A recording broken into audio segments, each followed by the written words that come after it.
light glorify. Woo!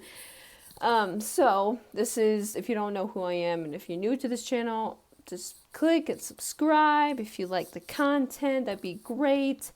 But, excuse me. Basically today, I will be talking about my testimony. But this testimony is going to be about who I am and how my upbringing is. We're not going to talk about my whole life in the sense of, look at me, but we're going to talk about in the sense of how we got to know the Lord. Yes, how I got to know the Lord. So, basically, it all starts when I was in 3rd grade. Yes, so it starts in 3rd grade. And I think it's when I was in boarding school, if y'all don't know. Basically, I'm from Kansas, Arizona. I'm from the reservation. I am Native American. So, fun facts already. So that's me, and my name is Dee. So, it starts in boarding school. Just kind of experienced all these nasty,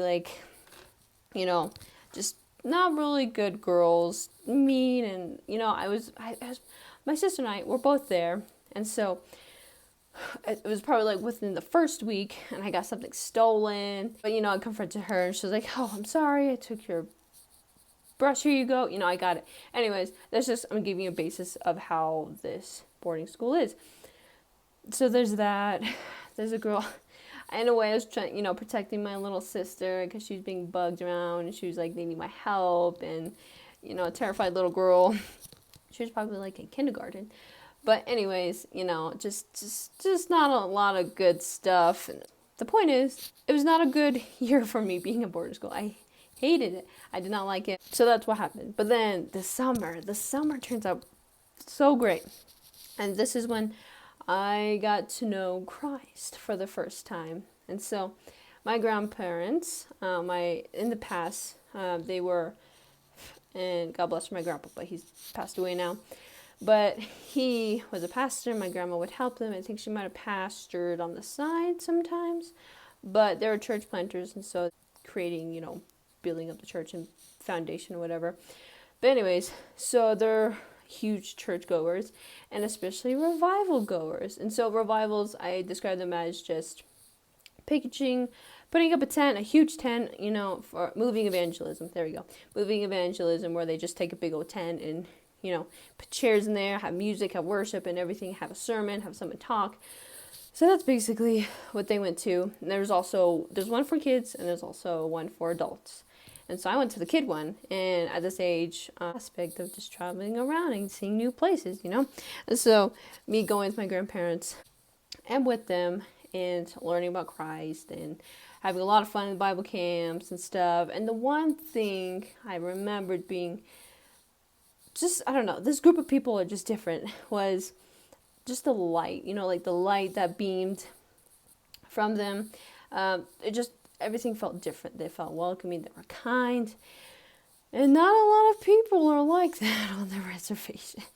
From my experience, I feel like a lot are just grunty and just, starey or whatever. Not all out there, and they're just, they're just not in your face welcome to my place, but they're come in.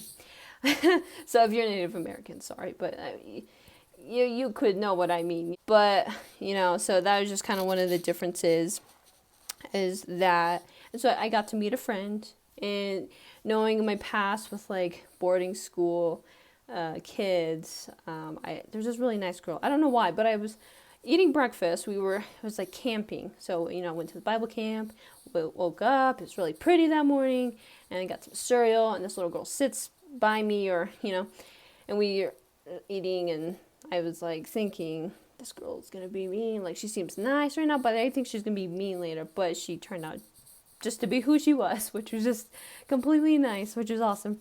And so I got to know her. But the story here changes when I meet her sister, who's the second oldest in the family. She has, I think she had 5 siblings or something. So, anyways, yeah, so she turned out to be nice, and I got to know her sister. And her sister, her name, she went by Shay Shay. Beautiful girl, so kind, so loving.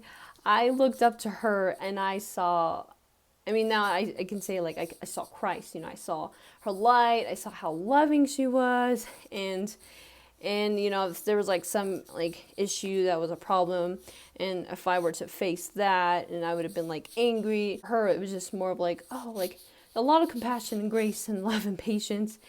And I'm like, like, how does that not get to you? Like, why don't you just like flip? But that didn't happen with her. Anyways, so yeah, met that girl, got to know Jesus Christ, and it was coming to the end of the summer too. And this was like the last event, but this was actually at a church too. So we were learning about Christ, we were learning about baptism and believing Jesus, and, you know, becoming new person, new creation, and it felt great. I just felt like once I got out of the water, it was as a little child, being 8 years old, it was like, I'm saved, and I'm gonna be new. Like, I'm not gonna sin anymore. That was my thought. It was like, I'm not gonna sin anymore. I don't know. I just had high hopes because I was like, I believe in Christ. I just not gonna sin anymore. But then I get home, and guess what happened? I sinned. You know, being mad at my brother, just being like, oh, bro, why are you doing this, Dean? Anyways, you know, I felt like it's kind of crazy, but I had conviction looking back. And yeah, I thought, after that happened, I thought, am I in Christ? Like, am I saved? Like, I got baptized, but I'm doing this bad thing. So that was the beginning of sanctification, which now I know a lot more of compared to my 8-year-old self. Alright, y'all, so we've come to the end of this video, and I hope you enjoyed it. Thank you so much for joining me. And if you could support me by just subscribing and liking this video, that would be awesome. And before you go, since you watched the first part of my testimony, at this point, I thought I was saved, but I am not saved yet. So stay tuned to what's to come for my next video. So hopefully you get to see that. And yeah, with that being said, go have a great day and stay tuned to watch my next video. Bye bye.